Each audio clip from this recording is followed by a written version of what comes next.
level, you must play in the B division or above, which means you can play A. We would certainly encourage anybody to play up. You'll see this down here. Somewhere here. Oh yeah, go around. Somewhere here I said, look. We would encourage you to play up as much as possible. We have way too much of, well, we're not good enough, we're going to play down, and then you end up winning your division when you should have played up. Okay? So please, please, please push up whenever possible. But if you have one team per level, you must play one at B. If you have two teams per level, you must play at least one of those teams in the A. Okay? If you have three, you must play at least one of those teams in the A. If you have more than three, again, we would encourage you to play more than one at the A. You can always play more than one at the A. If you have two teams, you can play two of them in the A level. Great, no problem. Okay? But this is something that we're going to be pretty strict on. And I can tell you that last year we got burned on this. We got burned. We had some programs that, based on our analysis, okay, so we did some analysis, based on the players' experience in those teams, really, they were asking to have two B teams instead of an A team, and they really should have had an A team, and in those situations, and those B teams ended up performing very, very well. Okay? So we're going to be pretty strict on that one. If you're going to come to us and say, we really can't field an A team, you're going to have to make a pretty strong argument to us why you shouldn't. Now, at the end of the day, it's going to be our decision, and we may allow it. And then if we allow it, everybody has to go, okay, we trust that the league did their homework, that they did their best, and that they allowed it. Okay? And so we all have to agree that we're all trying to do the best thing for everybody. Okay? So, questions about the divisions. This hasn't changed from last year. It's the exact same thing. Okay? Except for the lower division, sorry. The lower division didn't change. Okay? Alright, Tim. Okay, playoffs. Okay, so one of the things that you're going to start to hear from us, and if you haven't heard already, I'll be the first to tell you. We are trying to emphasize the fact that IMLACS is a recreational lacrosse league. Okay? Here's the basis for that. We allow anybody to play. Okay? We don't have tryouts. Okay? Anybody can play, brand new, whatever. We have volunteer coaches. Okay? We are a recreational lacrosse league. And what our job is to help kids learn to love this game so that they will keep playing and they'll have a great experience. Okay? There are some things that have gone along with this that we felt like have been taking us more into a focus off of recreational lacrosse and development. Okay? One has been our playoffs and the way that we structure them. Okay? So what we wanted to do was change the focus of the playoff to an extra set of games. It was a festival atmosphere, okay? More of a fun atmosphere, but with competition. And so here's how that's going to play out. Each division over the course of the season will have rankings, and you're going to be seeded based on your performance. And then for Lax Fest, which will be May 18th, which we'll have in multiple areas, we wanted to have it all at one place. You can't do it, so it's just going to be in multiple areas. The 1 and 4 seed and the 2 and 3 seed would play against each other. And then the winners of those two games would play, and the losers of those two games would play. Okay? Now, the reason that we're doing that is so that your last two games should be the most appropriate level games for your team. Okay? If we're playing 5 and 6 and 7 and 8, there's only a gap of 4 teams there. 5 and 8, 6 and 7 get to play. And then guess what? If your team loses, well, they're playing the other team that lost. That's probably an appropriate level game that you should be playing. So instead of a playoff where number 1 plays number 32, and it's just a waste of time, okay? We're going to play games where they're more competitive and more fun, okay?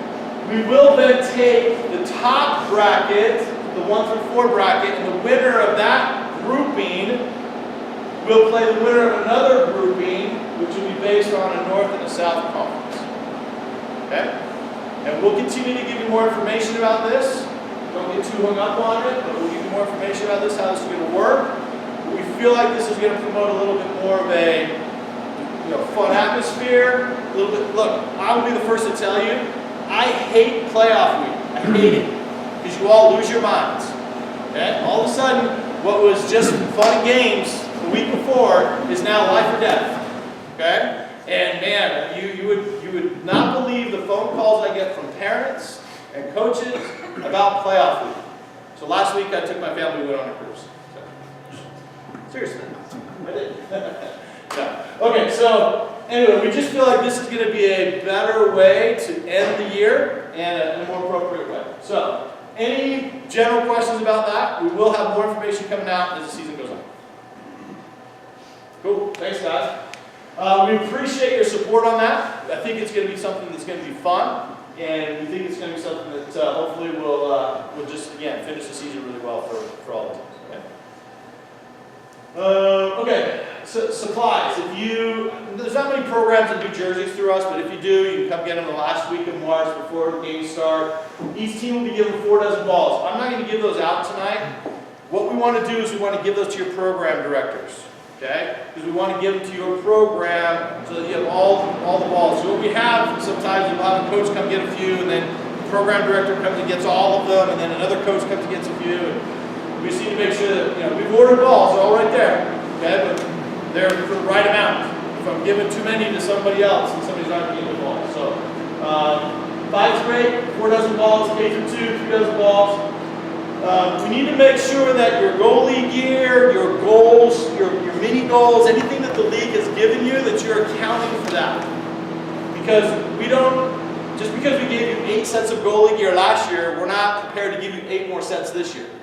We're prepared to replace things that are broken, damaged, whatever. We're happy to replace those, okay? But please keep better track of it. We know that there's programs where we gave you 6 sets and they're asking me for 6 sets again. It's like, well, what'd you do with the stuff last year?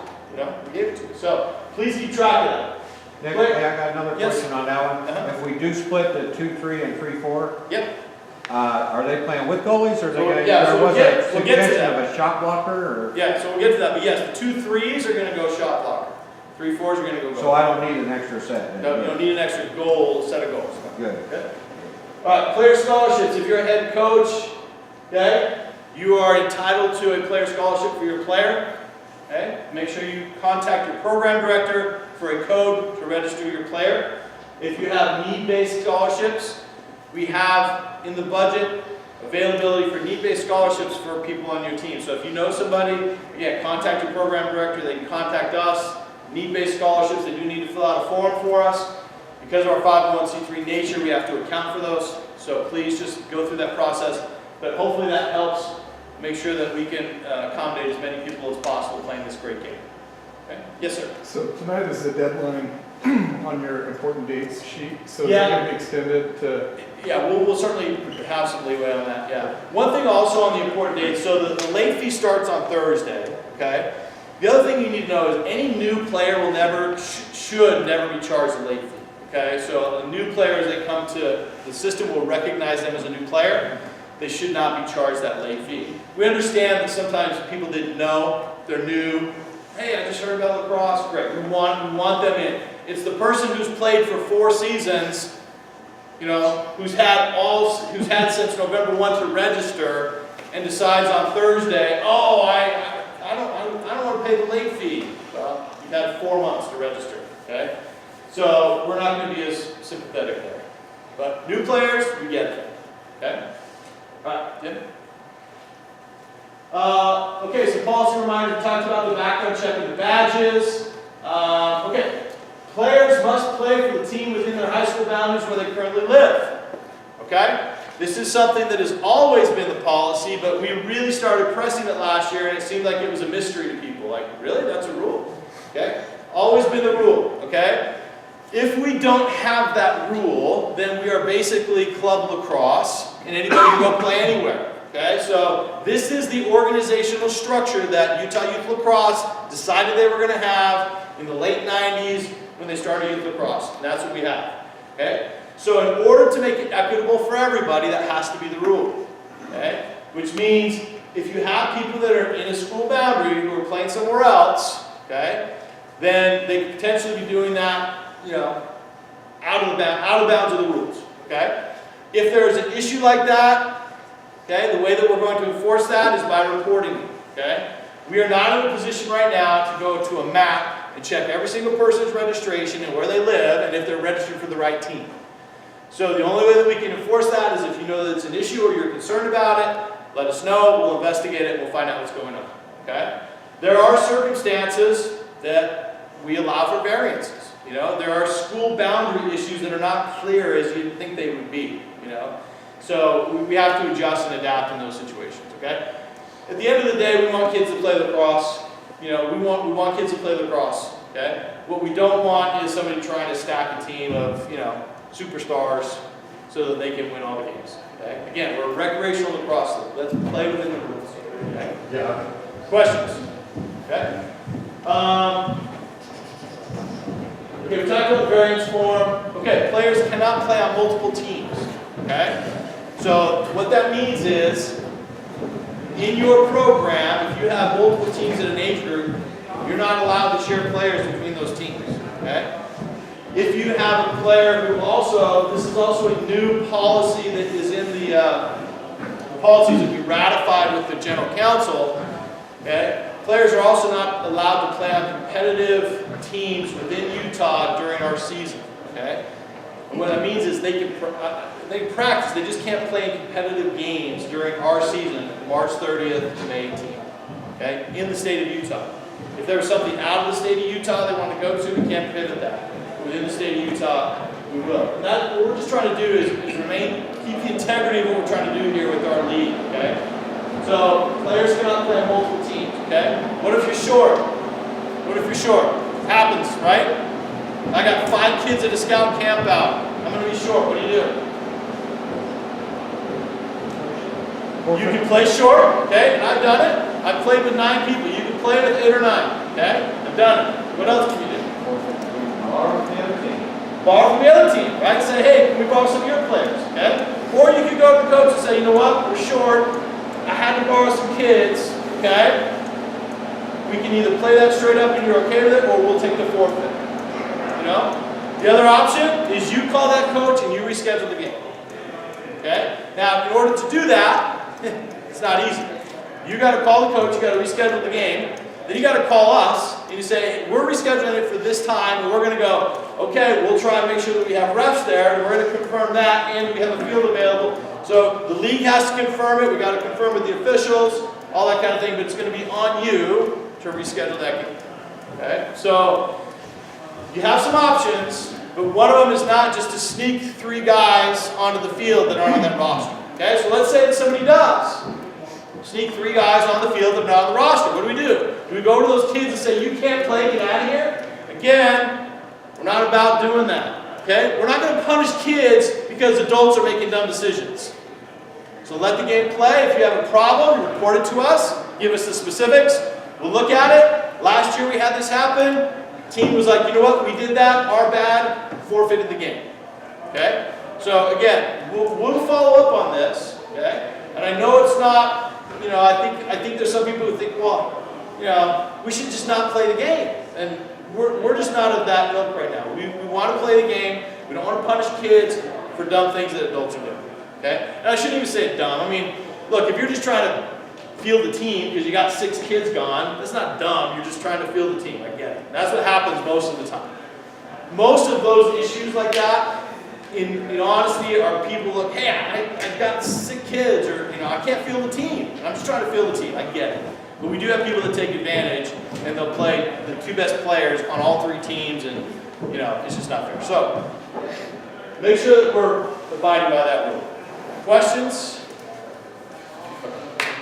All right. Yes. So I had probably some of the same questions around the 2, 3, and 3, 4. If you were to combine those, would you need any variance form for each of the 2? No, that's a good question, right? So if we're combining anywhere between 2 and 4, there's no variance needed. Okay, good question. That's a big It is. athletic ability. Yeah. You know, That's what I'm saying. You may get some butts kicked. We may have just switched our K through 2 problem and just created a 2 through 4 problem. We realize that, but we are going to try it. But at least you have options, right? Yeah, I know. Yeah, we thought we'd have more options there than K through 2 because there's just so few numbers. So, That's my challenge with my K. yeah. K in first, I don't have the numbers for it. And again, those are situations where we don't have a perfect solution, and every program is going to have different issues with that. So we're just going to try to come and hey, let's just do the best that we can. Let's try to get kids the most run that we can. That's going to be our objective. Iron Man with kindergartners. Yeah. Okay, couple things. Coaches, concussions. On our website, you can go and you can read our concussion policy. We, by law, are required to have a concussion policy, which basically states If a child or a player exhibits signs of concussion, you are required as a coach to remove them from the game, and until they are medically cleared, they're not allowed to practice or play again. So learn what those symptoms are. Dizziness, nausea, memory loss, any of those kinds of things, right? We have a list of them on our site, okay? But you need to understand what those are. And if you have a player that is removed from play, whether it be a game or practice, they are not allowed to participate again until they're medically cleared. You are also, as a coach, required to fill out a form on our website, okay, that basically reports this, okay? If we have a trainer at the field, we'll talk about trainers in a minute, they will report it to us. But we will not have trainers at every game, I guarantee you that, okay? We try to cover as much as we can, but we're probably about 85%. We're not at every game. So you as a coach are required to report it, and then obviously there's no trainers at your practices. So you report that to us so that we can track it as a league, and what we're doing now is we're tracking that, and then we're reaching out to the parents and the coach to make sure that we get those medical clearances, and then that player can go back to play, okay? I will tell you, last year I had a situation where I had a parent who was really, really mad and basically belligerent to a trainer because the trainer was holding him out of the game because the player was showing signs of concussion, okay? You as coaches have to take this seriously, okay? When I played back in the 80s, it was how many fingers am I holding up, get back in there, okay? It's like, you got a headache? I don't care, get back in there, right? And look at us, we're all suffering now because of it, okay? But this is just the age we live in. It's the age we live in. If we're not careful, okay, you as a coach are putting yourself in a liable situation, the league, everything else. Make sure that you err on the side of caution. Err on the side of caution. If somebody's showing signs of concussion, make sure they're out of the game, report it to us so we get it taken care of. Okay? Questions on that? Okay? Next point. Coaches today are under the same microscope that anybody is that is around or managing or coaching or teaching or with children. Okay? These are situations that we hope never happen. And please don't ever put yourself in a situation that would allow this to happen. Don't ever be alone with a child. Okay? And if you have any kind of situation that gets reported to us, whether it be physical abuse, mental abuse, sexual abuse, okay? Understand that the league has the sole responsibility and the sole discretion, okay, to deal with it. And we will not be nice, okay? It may include suspension, forfeiture, termination, whatever, okay? But just understand, and we are working on a policy around this particular issue because it's something that is obviously at the forefront of our world right now. Don't ever put yourself in a situation where something can be misconstrued or misunderstood. Okay? Physical abuse, mental abuse, verbal abuse, sexual abuse are absolutely prohibited with us as coaches. Make sure that we're clear on that. Okay? One thing, it seems obvious, but again, let's just make sure that we're stating it, and let's make sure that we're all agreeing that those kinds of things are completely outside the bounds of what we're trying to do, okay? One thing I will mention, okay, is I have heard language on our lacrosse fields, okay, in youth lacrosse games that is abhorrent, okay?